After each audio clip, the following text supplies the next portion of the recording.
بسم اللہ الرحمن الرحیم۔ محترم سامعین کرام، السلام علیکم۔ حضرت علی علیہ السلام کا مردوں کو زندہ کرنا۔ ثاقب المناقب میں مذکور ہے کہ اسبغ بن نباتہ نے کہا، میرے آقا و مولا امیر المومنین علیہ السلام ایک قبرستان سے گزرے اور آپ نے قبروں کی طرف دیکھا تو فرمایا، کیا تو خدا کی نشانی دیکھنا پسند کرتا ہے؟ میں نے کہا جی ہاں۔ پھر آپ نے اپنے ہاتھ سے ایک قبر کی طرف اشارہ کیا اور فرمایا، اے مردہ زندہ ہو جا۔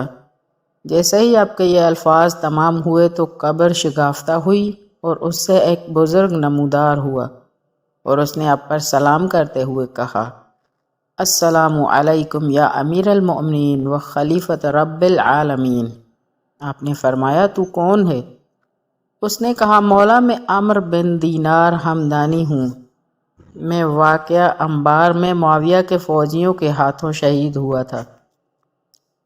حضرت نے فرمایا، اب اپنے خاندان کی طرف لوٹ جا اور انہیں جا کر بتا کہ اللہ کے حکم سے مجھے علی بن ابی طالب علیہ السلام نے زندہ کیا ہے اور تمہارے پاس روانہ کیا ہے۔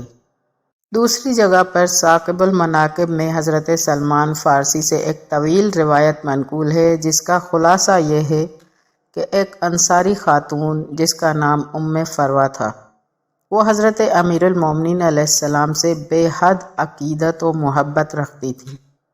اس بیچاری کو محبت علی کی وجہ سے قتل کر دیا گیا تھا۔ جب اسے شہید کیا گیا تو آپ مدینے میں موجود نہ تھے۔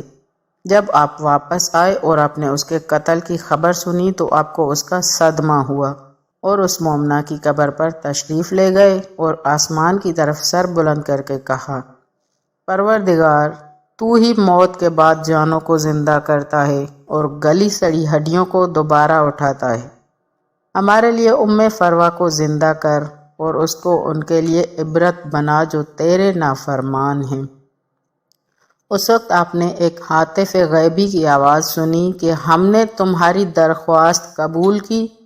پھر آپ نے اس کی قبر پر پاؤں کی ٹھوکر ماری اور فرمایا، کنیز خدا، اللہ کے حکم سے اٹھ۔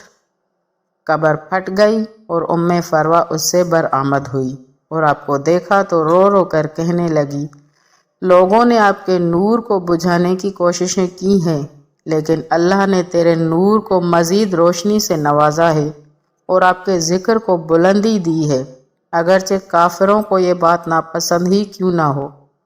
امیر المومنین علیہ السلام نے اس خاتون کو اس کے شوہر کے سپرد کیا، جہاں اسے 2 بچے پیدا ہوئے اور وہ خاتون امیر المومنین علیہ السلام کی شہادت کے 6 ماہ بعد تک زندہ رہی۔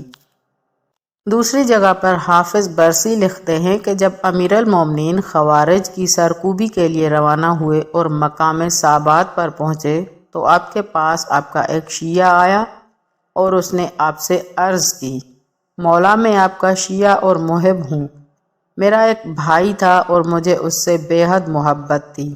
جب حضرت عمر نے سعد بن ابی وقاص کو مدائن فتح کرنے کے لیے روانہ کیا تھا تو میرا بھائی بھی اس کی فوج میں شامل تھا اور یہاں آ کر وہ جنگ میں مارا گیا اور اس وقت اسے مرے ہوئے کئی برس گزر چکے ہیں۔ امیر المومنین علیہ السلام نے فرمایا، آخر تو کیا چاہتا ہے؟ اس نے کہا کہ میں چاہتا ہوں کہ آپ اسے زندہ کریں۔ حضرت نے فرمایا، اس کے زندہ ہونے میں تجھے کوئی فائدہ نہیں ہے؟ اس نے کہا، مولا، اس کے علاوہ میری اور کوئی خواہش نہیں ہے۔ حضرت نے فرمایا، اگر تو اپنی اس خواہش سے باز نہیں آتا تو مجھے اس کی قبر دکھا۔ وہ شخص حضرت کو اس کی قبر پر لے آیا۔ اس وقت آپ خچر پر سوار تھے اور آپ کے ہاتھ میں نیزہ تھا۔ آپ نے نیزے کی انی اس کی قبر پر رکھی کہ اچانک قبر پھٹ گئی اور اس سے ایک لمبے قد اور گندمی رنگ کا شخص برآمد ہوا جو کہ عجمی زبان میں گفتگو کر رہا تھا۔ امیر المومنین علیہ السلام نے اس سے فرمایا، تو عربی تھا، تیری زبان کیوں بدل گئی؟ اس نے کہا، جی ہاں، میں عربی تھا، لیکن آپ کی دشمنی اور آپ کے دشمنوں کی دوستی سے میری زبان بدل گئی اور میں دوزخ میں چلا گیا۔ جب اس کے بھائی نے اپنے مردہ بھائی کا یہ حال دیکھا تو اس نے امیر المومنین سے عرض کی، مولا، یہ جہاں سے آیا ہے اسے وہیں بھیج دیں، مجھ کو اس کی کوئی ضرورت نہیں ہے۔ امیر المومنین نے فرمایا تو جہاں سے آیا ہے وہاں واپس چلا جا۔ وہ قبر میں چلا گیا اور قبر بند ہو گئی۔ سقۃ الاسلام کلینی نے اپنی اسناد سے عیسیٰ شلقان سے روایت کی ہے کہ اس نے کہا کہ میں نے امام جعفر صادق علیہ السلام سے سنا کہ آپ نے ارشاد فرمایا بنی مخزوم کے ساتھ امیر المومنین علیہ السلام کی رشتہ داری تھی۔ ایک مرتبہ ایک جوان آیا اور اس نے آپ سے کہا ماموں جان میرا بھائی مر گیا ہے اور میں اس کے غم میں ہلکان ہو رہا ہوں۔ آپ نے فرمایا کیا تو اپنے بھائی کو دیکھنا چاہتا ہے؟ اس نے کہا جی ہاں۔ حضرت نے فرمایا تو مجھے اس کی قبر پر لے چل۔ آپ رسول خدا کی چادر اوڑھ کر اس کے ساتھ آئے۔ جب آپ اس قبر پر پہنچے تو آپ نے زیر لب کچھ کلمات ارشاد فرمائے۔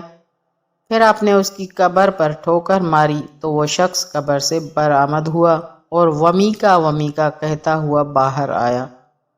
آپ نے فرمایا تو عربی تھا، یہ تو کون سی زبان بول رہا ہے؟ اس نے کہا جی ہاں، لیکن میں فلاں کی سنت پر مرا اسی لیے میری زبان بدل گئی۔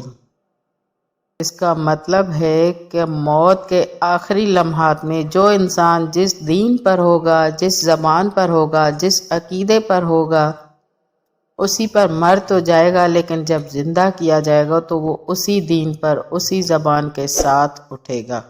والسلام۔